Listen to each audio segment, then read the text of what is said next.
సమస్యలు అయితే ఏం పరిష్కారం చేయట్లేదండి. మేము భూములు ఇచ్చేటప్పుడు ప్రతి వాళ్ళు కలెక్టర్లు ఈ అధికారులు ఉంటారని నిజంగా ఇక్కడ 50% మంది చిన్న రైతులకు కానీ ఎవరికి తెలియదు. మాకు కూడా తెలియదు నిజం మాట్లాడితే.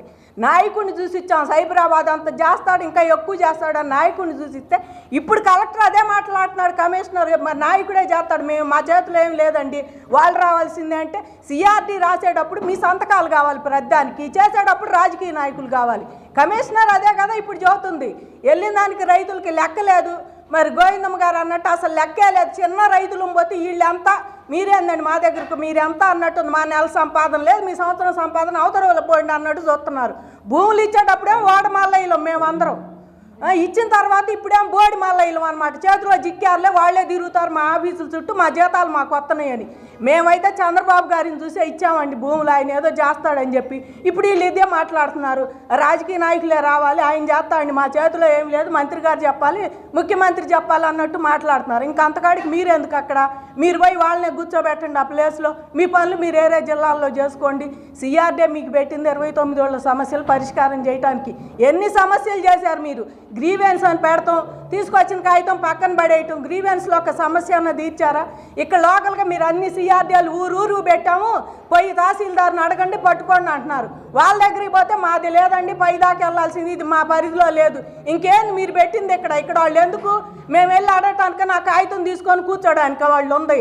మేము ప్రభుత్వాన్ని ఒకటే డిమాండ్ చేస్తున్నామండి, ముఖ్యమంత్రి గారు కానీ నారాయణ గారు కానీ నేను చేస్తాను అని చెప్పేసి ఆ రోజు మీరు అందరు సిఆర్డీ మీకు అప్పచెప్పినందుకు నారాయణ గారు ఇప్పటికైనా మా జేఏసీ ఉంది. మీరు గత 5 సంవత్సరాల్లో కోర్టులో జగన్ గారు ఎన్ని కేసులు వేశాడో ముఖ్యమంత్రి, మాజీ ముఖ్యమంత్రి, ఈ కేసులు సాల్వ్ చేసింది ఎవరు?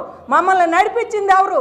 మేము ఇదంతా చేయడానికి కారణం జేఏసీ. వాళ్ళు జేఏసీని కూడా మీరు లెక్క చేయట్లేదు.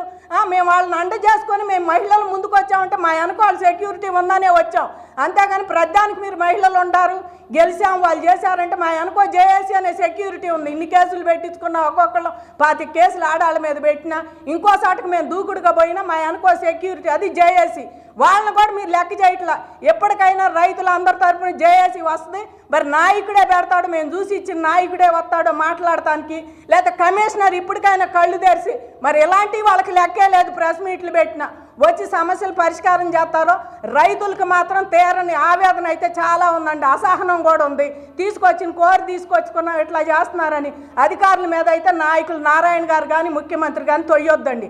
ఎప్పటికైనా మా సమస్యల పరిష్కారం దిశగా మీరు అధికారుల్ని ముళ్ళుగారబెట్టి పొడిసి కనీసం 29 ఏళ్ళ రైతుల సమస్యలు పరిష్కారం చేస్తే, మీరు గతంలో ఏదైతే మాకు సిఆర్డీఏ రాశారో ఆ రకంగానే గ్రామ కంటాలు కానీ ఇంకోటి ఎల్పీలో లేని వాళ్ళు ఈ భూములు ఇచ్చారు, అవి కానీ మీరు తీరిస్తే బాగుంటుందని మనవి చేసుకుంటున్నామండి మహిళగా. ఇంకా మాకైతే ఆవేదన తీరట్లేదు. మీరు కనుక ఇది చెయ్యకపోతే మళ్ళీ కార్యాచరణలోకి అందరూ దిగుతారని చెప్పి మనవి చేసుకుంటున్నాం. జై అమరావతి, జై ఆంధ్రప్రదేశ్.